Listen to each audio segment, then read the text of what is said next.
Welcome to Bridging Generations, an Age UK Norwich podcast, brought to you by the communities team at Age UK Norwich and Norwich Together, connecting younger and older people to discuss a range of different topics and themes and to share their experiences.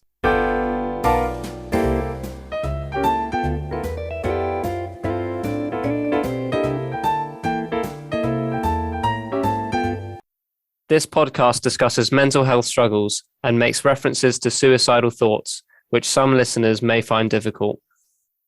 Hello and welcome back to Bridging Generations podcast. My name's Ed and I'm delighted to be joined by Charlie. And this week we're primarily going to be discussing mental health and the battles that people face in their lives with mental health. But first of all, I'd just like to say, how are you doing, Charlie? I'm doing very well, thank you. Yes. Enjoying the last bit of sort of sunshine at the end of September, which is lovely. Yeah, I know we've been all trying to make the most out of it, haven't we? Yeah. So, I feel like it's probably good to just get straight into it. And I know that you have a keen interest in mental health and mental health services. And if possible, could you just give a background as to why you've had that interest or maybe where that's come from? Yes. Well, I've suffered mental ill health really all my life since I was a teenager.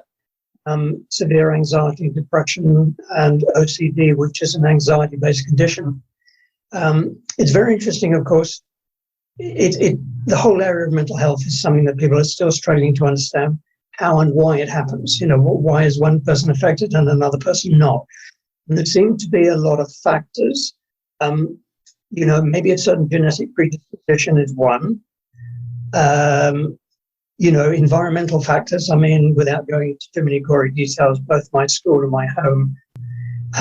But then again, my brothers, went through the same, but haven't suffered quite in the way I have. So maybe there's something, biological or whatever that predisposes you. But anyway, the net result is, that I've been struggling sort of all my life. But in my sort of early 20s, I first came across Mind, the mental health charity, which was then almost newly founded. That's going back to the 70s. And I got involved as a volunteer with a local group.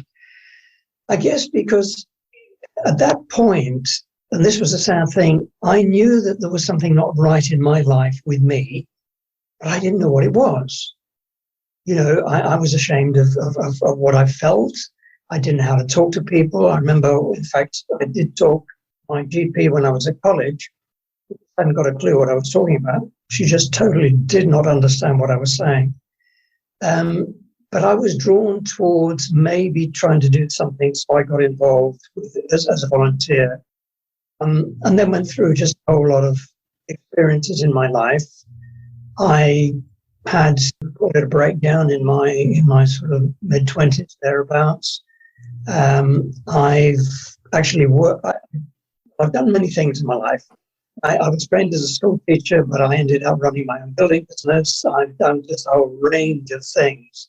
And when I was living in Scotland with my ex back in the mid-90s, I was running my building business there, but there was a recession which hit, and my business virtually dried up. And I got a job as an unqualified nursing assistant at the local psychiatric hospital. Bearing in mind my own challenges, that was a pretty confronting experience.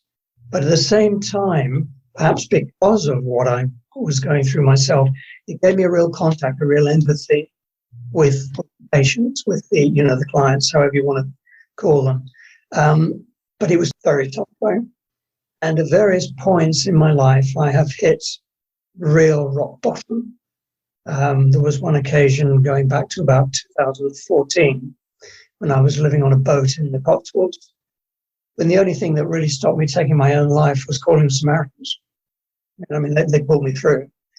And then I was living and working as a volunteer in Argentina for about 18 months before moving to Norwich about 4.5 years or so back. I lose track of time a wee bit. So Norwich was completely new for me. I came back from Argentina, having wanted to actually live out there, but for various complex reasons, I didn't quite fulfill the requirements for residency. So I came back And everything that I'd kind of built my life around at that point, what I was doing out there, was just completely cut away. It's like a bereavement, really. I was really sad to come home. I came here to Norwich and I absolutely hit rock bottom. And went to my GP, self-referred to the Wellbeing Service. Unfortunately, I mean, I've tried various therapies and things throughout my life, but one of the things that really probably pulled me through was working with a peer support worker there who was an absolute angel. I mean, he was incredible. And he helped really pull me through. And as a result of that, I kind of felt I wanted to give something back. So I worked as a volunteer with Wellbeing Service until just recently. When I felt that, in fact, I'd kind of done my time there, because working with people who are struggling, working with the likes of me, not easy.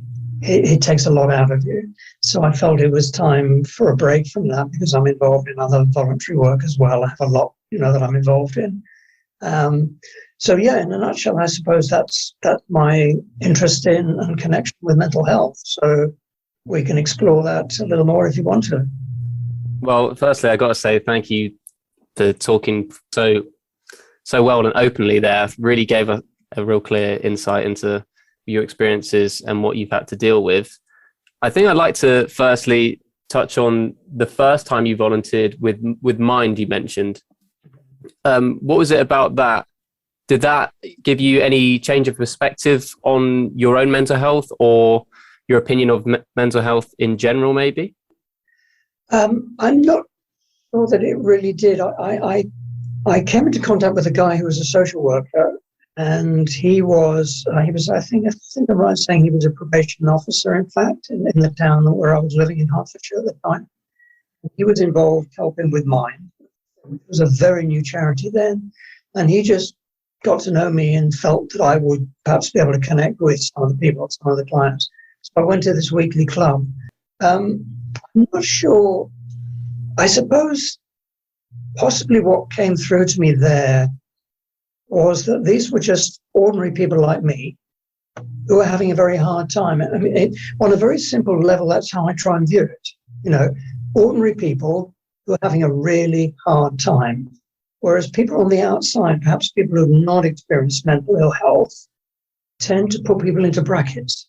They're this, they're a schizophrenic, they're a that, or whatever. They're just people like me, like everybody, who are having a really difficult time. And I suppose that was possibly what came through to me. I mean, Mind was still then so new that what they were doing was still, I think, at that stage, very, very amateur. I mean, that was about 1974, I think. So it was a very new charity, and still, I think a lot of people even then really didn't understand mental health. Do you think for you then personally, it might have, because you mentioned there that you noticed that these are just people going through difficult times. Did it perhaps start giving you a perception on yourself thinking, I'm just a person going through a difficult time, and maybe any labels you might have put on yourself before might have been not completely true? Because obviously you can't just label yourself like that. You're just, and as you said, a person going through a difficult time. Well, the thing is that at that stage, I didn't even have a label for myself. I, as an OCD sufferer, and OCD is something that a lot of people still don't understand. I mean, people say, well, you sometimes hear people say, oh, I like to keep my kitchen very tidy and all the jars on it. I'm terribly OCD. It is not. That is such an insult for an OCD sufferer. It is so much more than that.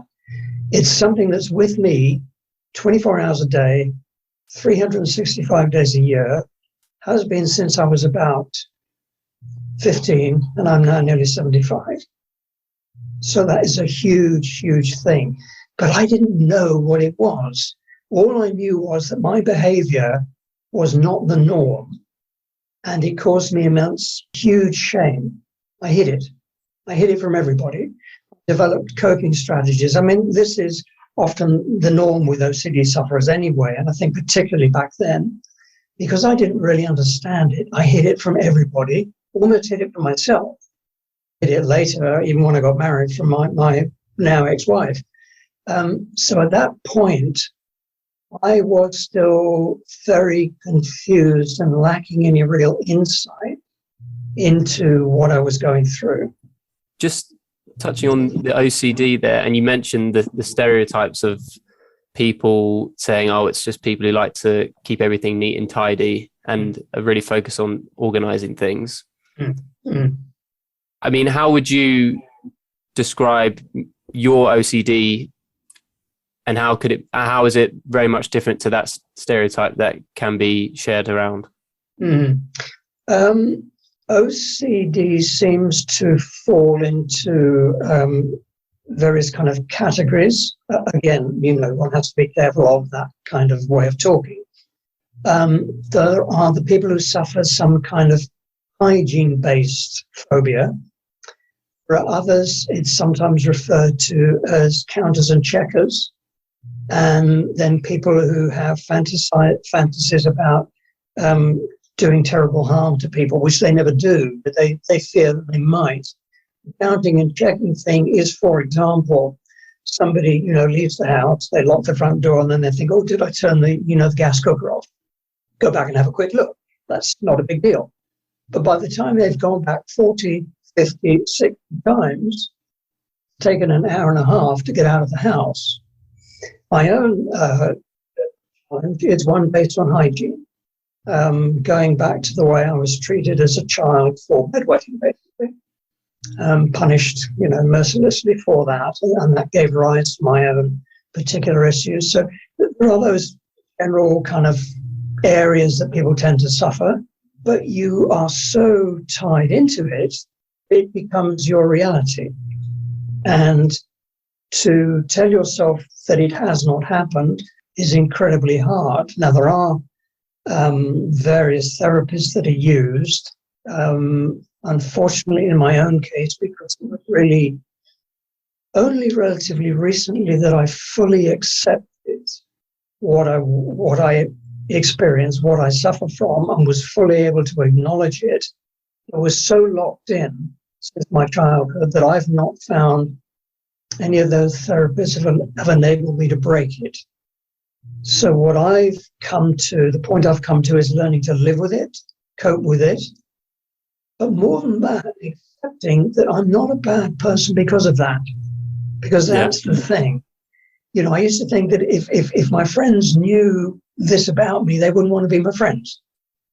Yeah. And that is another burden on top, which you try and hide it. And of course, as I've discovered, none of my friends have rejected me. And they've done so, they wouldn't have been worth being my friends. Yeah, that's a very important point, isn't it? People feel, especially when they're going through things, that even though they could isolate themselves just because they're feeling low, that people would also want them to isolate themselves. As you mentioned, they think that friends of theirs don't want to be around them, don't want to see them, don't want to associate with them. When, I mean, a lot of the time and nearly every time, it's probably the opposite. They want to understand and help if possible. Yeah, true. Well, you also touched on that you've recently volunteered with the Wellbeing Service. Mm-hmm.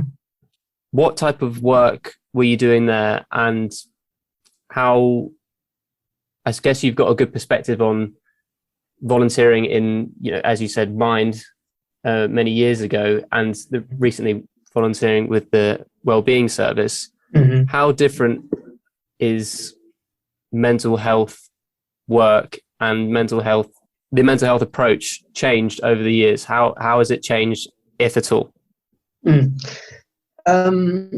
Well, as I say, my understanding of it back when I was with Mind was probably really relatively limited. But as I mentioned, when I was in Scotland in 1990, when my building business kind of went, was really pretty difficult, pretty rocky. I spent 3 years in a psychiatric hospital as a nursing assistant. Now, that was a really isolated little psychiatric hospital on the west coast of Scotland. Obviously, there's no need to say the name, but it was a pretty medieval institution. And the thing that shocked me was that some of the people who were in there, I mean, there was one old boy, lovely old boy, loved him to bits. He was a paranoid schizophrenic. He'd been in the hospital for 45 years. 45 years, I mean, it's incredible. And he was basically, the approach to him was one of punishment. He was punished for being ill, basically. He had privileges withheld, because his behavior was obviously, I mean, after 45 years, he had some fairly unpleasant social habits, but he was a lovely old guy. Now, that was obviously going back a while now. That's, sort of going on for 30 years, 25 years ago. Things I would imagine in hospitals now are very different, and the Wellbeing Service is certainly very, very different. The kind of work I was doing with them was I helped with a number of social groups. And one of the things that really, really touched me very deeply was the complete respect with which the therapists held the clients. Complete respect. Another thing that I also did as a volunteer with them was I sat on interview panels. So when people were being interviewed for posts, maybe at Helton Hospital or within the Wellbeing Service itself, they liked somebody who was a client who had been through the system themselves to be on the interview panel, so that they would get that perspective when looking at the prospective person. That was very, very challenging, but also very, very rewarding. And I saw there, because of the presentations that people had to give, I saw a very, how can I put it, a very caring and enlightened approach from these people, effective therapists. And they really did care about the people they were going to work with. Many of them have been through their own challenges as well. And that, I think, is a good thing, because perhaps going back 20, 30, 40 years, people going into psychiatric nursing or psychiatrists or whatever would very seldom have been people who'd suffered themselves. And so perhaps there was that divide, because when you've been through something yourself, you can have a real empathy and a real understanding. So that, I feel, is what is beginning to happen now in the service generally. And what made you want to volunteer? I know you touched on it at the start, but is it because you got that empathy from other people, seeing other people suffer as well, and feeling like you could offer some help and understanding? What made you really want to volunteer, maybe first of all at that psychiatric hospital and at the Wellbeing Service? Well, the psychiatric hospital was actually a job. Yeah. But yes, again, I could have looked for other work, but I felt that, with my own experiences, that I could offer something. I could offer a real kind of connection. And from a number of things that happened there when I was working there, that did happen. I did, achieve a really strong connection with a number of patients. It was very rewarding. When it came to the Wellbeing Service, volunteering is also, there's a selfish aspect as well. And it would be, it would be wrong to pretend that isn't there, because volunteering makes you feel good. Being able to give is, I think, a very important requirement that human beings have. And particularly now that I'm retired, I'm no angel, far from it. I do try and build a lot of my life around giving to other people. And I do other voluntary work as well as, I say I don't now work with the Wellbeing Service. But I felt that I could offer something because of my own experiences, because of the connection that I built up with the therapists, which was a very good one. And I thought, well, why not? I can maybe give a little bit to other people who are perhaps at a slightly earlier stage in their journey. And yes, it was well worth doing, definitely. I feel like because you've had such a real vast experience in mental health services, I feel like you'd be a great person to ask this question to. What would you say is still a big misconception about mental health today? Wow, that's a pretty huge one to answer. I think still a lot of people feel that somebody who is suffering in that way is somehow other. They're not me. I'm never going to go there. There's something odd about them. There's something a little bit different about them.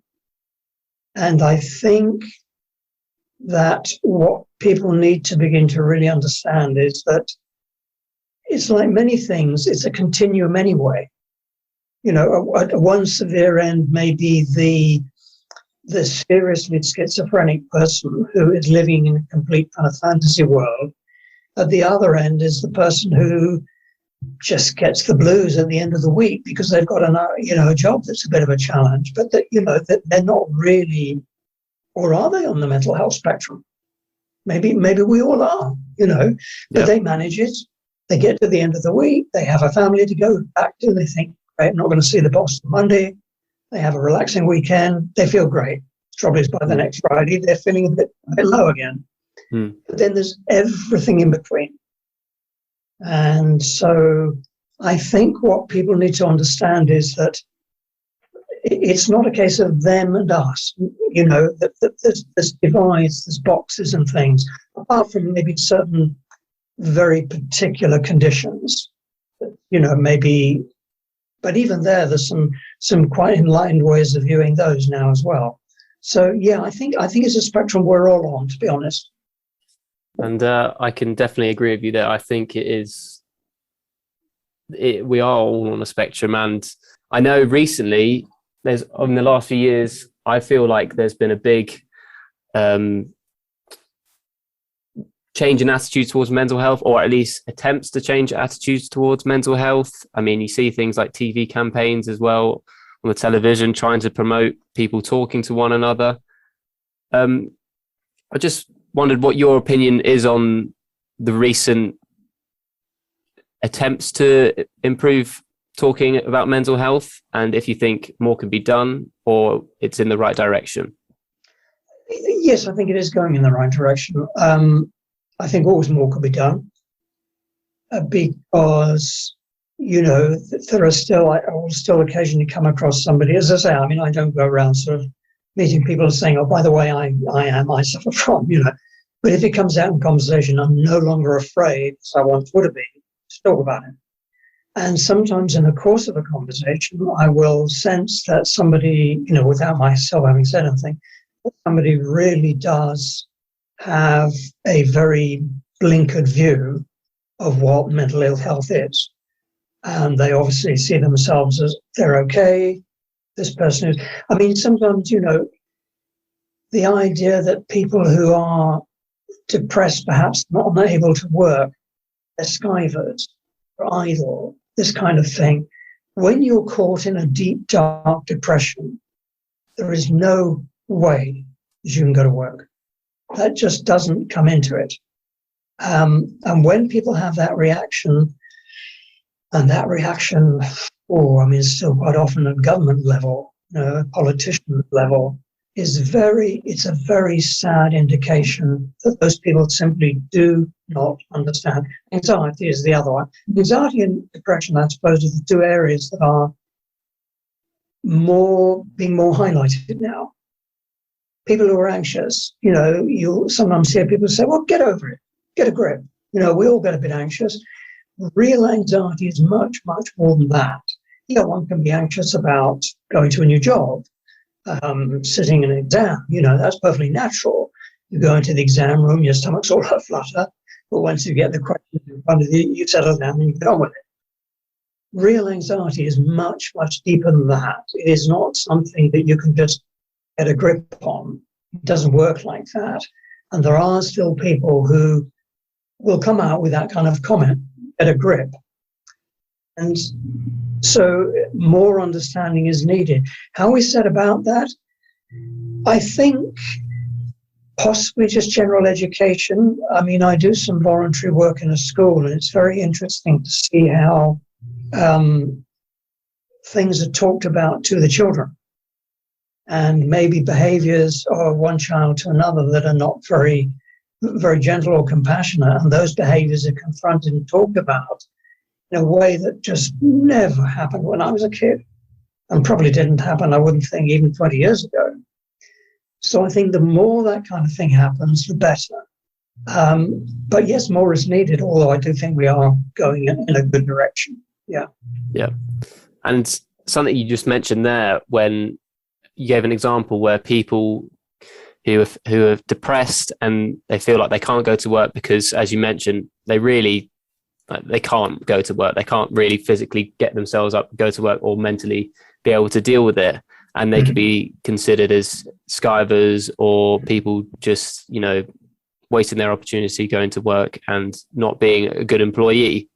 And I think that's a big issue with people not actually doing anything about it, not maybe telling their employers as well, because they're worried that they could lose their job because, they could be considered as maybe unreliable if they're suffering with mental illnesses. And also people maybe attempting to find work are going to be reluctant to possibly do that because they know that they're suffering at the moment, but they would like to push themselves to find a job. But they know that maybe a difficult time would come in the future and that new employer might not want them working there anymore. So I think the issue with jobs and mental health, I still think, is a problem. But I feel, as you've talked so well there, you're obviously someone who understands mental health pretty well now, and you're wanting to, I guess, improve your understanding. But how have you dealt with those difficult times during your life? And what have you done to be able to, as you mentioned there, when you're going through OCD and you said you managed to live with it and control it at times, what have you done to be able to get to a stage where you're somewhat comfortable living with it?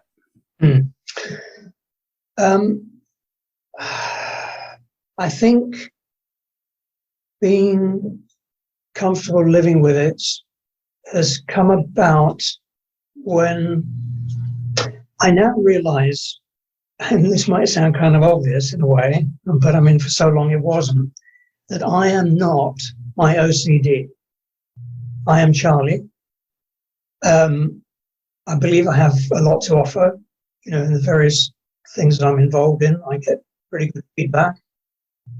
The OCD is a part of me, like I have, I don't know, a couple of feet, which I damaged some years ago.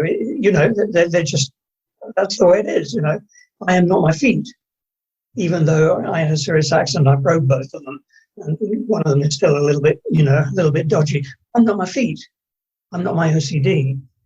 There is something beyond that. There's an inner core, which I believe I am. And that OCD is something which is just like it's like the blue shirt I'm wearing at the moment. Unfortunately, it's a blue shirt that I can't take off when I go to bed, and throw it in the wash. Yeah. But in a way, that's the point I've come to. Now, until I kind of reached that level of insider understanding, things were much more difficult. And as I say, I've been through some very, very dark periods, times when I've really, seriously looked at ways to take my own life. I fortunately didn't. But I remember when I first came to Norwich, for example, say 4 years or so back, and I was living at the time, I was living in a bed sit, really was the worst kind of situation I was in. I was crawling out of bed as late as possible in the day. I was crawling into bed as early as I could. I knew nobody. It was a small bed sit. I mean, it was horrendous, absolutely horrendous. How could I get through the day? But one of the things that it's important to try and do, but this is easy to say from a point of being in a reasonably steady state. Physical exercise, fresh air, getting involved, volunteering, being with people, all of those things can help because they take you out of yourself. One of the challenges with mental health issues is that you're completely locked inside yourself, and your own inner demons become the only thing that you're aware of, and they completely rule you. And then it's like a vicious circle. The more they rule you, the more you give in, the more they rule you, and so on. If you can break that cycle, which is not easy to do, some people will need drugs to do it, but if you can break that cycle, and if you can reach a point where you realize that you're actually an okay person, there will be people who love you and care for you, and they love you despite whatever it is that you may be dealing with. Because I'm going to say we've all got things to deal with. I mean, everybody has stuff. And if you get anybody, nail them down in a corner and get them to really talk about themselves, then they're bound to come up with something that they don't particularly like about themselves. But in general, in most cases, it's not quite so severe as to lock them into that really destructive cycle. But we've all got those things, part of being a human being. Really. Yeah. So correct me if I'm wrong, but I feel like it, breaking that cycle, it's like giving your mind a rest, whether it be for a short period or a longer period. But the more times you give your mind a rest means hopefully that you'll be in a better state, feeling better. And it's, as you mentioned there, doing activities that really relieve that and help that. So what activities do you try to do to, break that cycle or make yourself feel good? I do a lot of cycling. I treated myself to an e-bike last summer, which was a really good investment. It enables me to go a little bit further afield and so on, which is great. I live in a sheltered housing complex, and we've got a really big garden around the property. I do a lot. We have contract gardeners come in who do the general grass cutting and so on, but I do a lot of work in the garden, which is really nice. I do a lot of walking. I will, walk around towns to do my shopping and stuff like that. So I do a lot in the way of getting out, fresh air and so on. I'm involved in a project because, as I say, for many years I was a builder. I have my own building business. I'm involved in a project where I'm helping people renovate a sort of an old property. I mean, it's not something I'm earning money for, but that's kind of nice because it's using old skills that I have. Yeah, sounds really good. Yeah, it's great. And I think something that also can be helpful, although it's a two-edged sword you have to be careful of as well, is spending some time with people who are suffering in the same way as you are. In other words, some kind of peer support. Because that enables you to see other people who are going through what you're going through, or something very similar, and it's never exactly the same. And that can be good. The danger there is that if you spend too much time or get too caught up in it, it can become almost self-reinforcing. But I have worked with a very good group like that. I don't currently work with them, and that was very helpful because there were a few other people, all of them OCD sufferers. Great. They haven't got horns on the head and green scaly skin. They're actually people like I think I am. And that was really, really nice and really helpful. Yeah. You also, as you said, the activities you do and the people you've met, has there been times where you've maybe not been feeling too good, but within yourself that doing these activities or meeting these people would be beneficial, and it's having that sort of internal battle to really push yourself to really go do those things that will help, but you're not feeling great at the moment, you don't feel like doing it? Yeah, that can be quite a challenge, and it's a really difficult knife edge to walk, because although there are times when you do need to push yourself a little bit, you have to be self-compassionate and be able to acknowledge that maybe today it's going to be a bit too much. Yeah. But there, of course, what can happen is that you've said today it's a bit too much. Tomorrow morning, I think it's a bit too much again. And that's what you've got to be careful of. But there's no rules, there's no that's when you need a bit of support. You either need friends, you need, when I went through this particularly bad period first coming to Norwich, I finally plucked up the courage to contact one or two old friends and tell them what I was going through. And with the exception of one, none of them really knew. They maybe had a bit of an inkling, but not much more than that. And all of them were prepared to be on the end of the phone if I needed to give them a call. It was absolutely fantastic. They all also said that it may well be that I'm not in a state to respond to you because I'm, got some stress going on. So don't think that I will automatically be able to, be on the end of the phone for an hour. But yes, you can call me. And that was really, really helpful to have that support. And also, obviously, the professional contact that I had as well at that time. It's really important.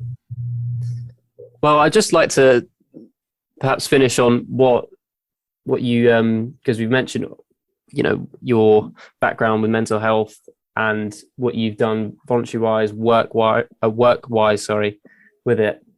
What other activities do you like to get up to now you've retired? I know you mentioned you're volunteering in a school, but what other things do you do or get up to? I do glass engraving as a hobby, which is really nice. Nice. Very meditative. It really kind of takes you in. I read a lot. I'm an avid reader. I don't have television. I read a lot. I really like to educate myself. I love languages. I speak Spanish, not quite fluently, but extrely well. Oh, nice. I suppose, sorry, the Argentina link, I suppose you had to learn a bit there. Yeah. I started learning Mandarin Chinese, which was a huge challenge. I have to confess just a wee bit too much, actually, but I did get to know my Mandarin teacher, who I was doing it online. She's a Chinese girl in New York, and we've kind of got to know each other as friends as well, which is nice.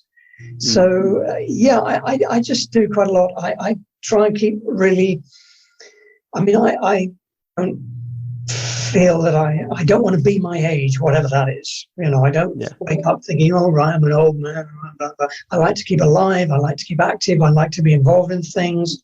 I have one nephew in particular who's in his mid-30s now.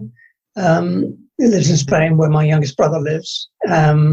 And he keeps me up with a lot of stuff, Bitcoin and all of these kind of things, which, he's completely understanding of. He's doing some incredible work, actually, working for the environment. He keeps me really stimulated, and he'll tell me, oh, try this book, Charlie. I'm right, I get hold of it, Yeah. So I like to keep really mentally active. I think that's really, really important. Really important. Yeah. I've got to say, it sounds, pretty motivating to just hear you talk about what your activities and doing and things. I want to ask with the Mandarin though, do you have plans to use that if you maybe travel to China at all, or is it just gaining that language skills? It was just getting language skill, really. I've always been fascinated just by the sound of Mandarin. Yeah. There's a lot of Chinese students here at Norwich, the UAE, and I love hearing them on the bus. It's just something about, I love the sound of different languages, and there's a couple of other languages I have a smattering of. And when I'm traveling in airports, I love listening. I think that's Norwegian, and I reckon that's whatever. So languages has always had an appeal, and that's really why I thought, right, have a crack at Mandarin. But oh boy, it's a tough one. Yeah. It just about fried my brain, I must admit. Yeah. So are you quite a keen traveller at all? Well, certainly was. I've travelled all over. Years ago, back in 73, I did the overland hippie trail to India. I hitchhiked from England to India. It's all the way overland. You couldn't do that now. Yeah. I've travelled a lot around the world. I've lived in several different countries. In Spain, lived in Argentina. Yes, always done a lot of traveling. I'm not so sure I'm going to carry on doing a lot now for partly physical health reasons, partly also in terms of long distance travel. with what we're doing to the planet, I really don't feel I would happily take a long distance flight now with the tremendously ill effect of that. If I was going somewhere to work, maybe as a volunteer, as I was in Argentina, and I was going for 6 months, then yes, I would go. Go just for a jaunt. I don't feel my conscience will allow me to do that. So I've taken a personal decision that probably long distance flights are out for me. Yeah. Well, I'm just interested now. Environmental issues are obviously really topical at the moment.